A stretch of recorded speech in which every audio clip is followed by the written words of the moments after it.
Hi, my name is Diego, and today I'm going to talk to you about my major and and what is it? Well, my major, I'm studying to become an interpreter. An interpreter is not a person who sings or who dances, as most people think of. An interpreter is someone who translates in an oral way. We make oral translations, and we do them immediate. Um, in a natural way. We have to be an interpreter is like this. You're listening and you get information in, let's say, English, and then you have like 2 or 3 seconds to say the same thing in Spanish in a natural way, and so somebody else can listen to it and understand it in Spanish. This works for for all of the languages. I mean, it can be French, and it can be French Spanish, or I don't know, Portuguese and English, every language, Chinese, Japanese, everything. So that's what we do. We make oral translations and we make them fast. Uh, you have to know about culture. You have to know about natural ways in which people say things. Mm, I mean, there are things that are not used in every language, so most people will not understand them. You have to know about culture. You have to know about languages in a really good level if you want um, to make an oral translation. That's how I like to call them, because at the end they're translations. Interpretations are translations, but I like to call them oral translations. What I can tell about my experience, because I've worked a few times as an interpreter already, um, is that no, mm, most people think that if you speak English and Spanish, or you speak 2 languages, you can, with that, you can already start making interpretations while interpreting. And that's not true.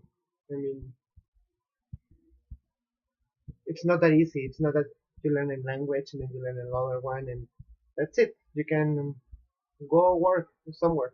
That's not how it works. You have to learn a lot of things, a lot of extra things, because it is hard.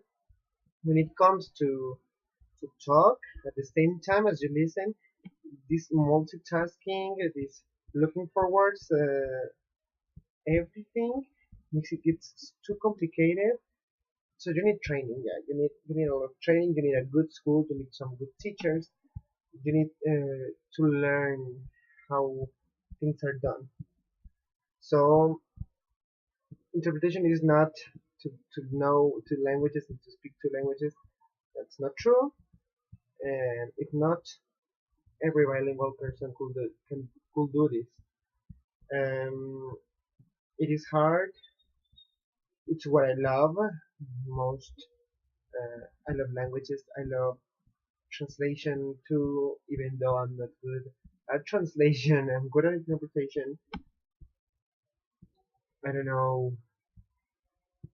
I've worked a few times as an interpreter, and I can say they have been very easy, uh, but not that I feel like I'm good at it. It's just that the few times I worked, they have not been hard hard subjects. Like I had to talk about some easy things like a movie. I had to about cars, this kind of things. Right now I'm working on a restaurant. I'm making this kind of translation, the menu. So I can say it's not that I am an interpreter already. I'm studying and I'm practicing to become an interpreter, and I would love to become one, but I know it is hard. Uh, in my school practices, I've learned that I'm not really in the level I thought I was, but I'm getting better. Every day I'm getting better, and I think that's why I'm going to school to learn and to figure out how things are done. So I hope that now you know a little bit more of my mayor, because a lot of people don't get it. They just think that if you speak two languages, then you can go there and make translations to whomever about whatever, and that's not true. So I hope you get a little bit more of information about my mayor, and if you have any questions, feel free to let me know. Thank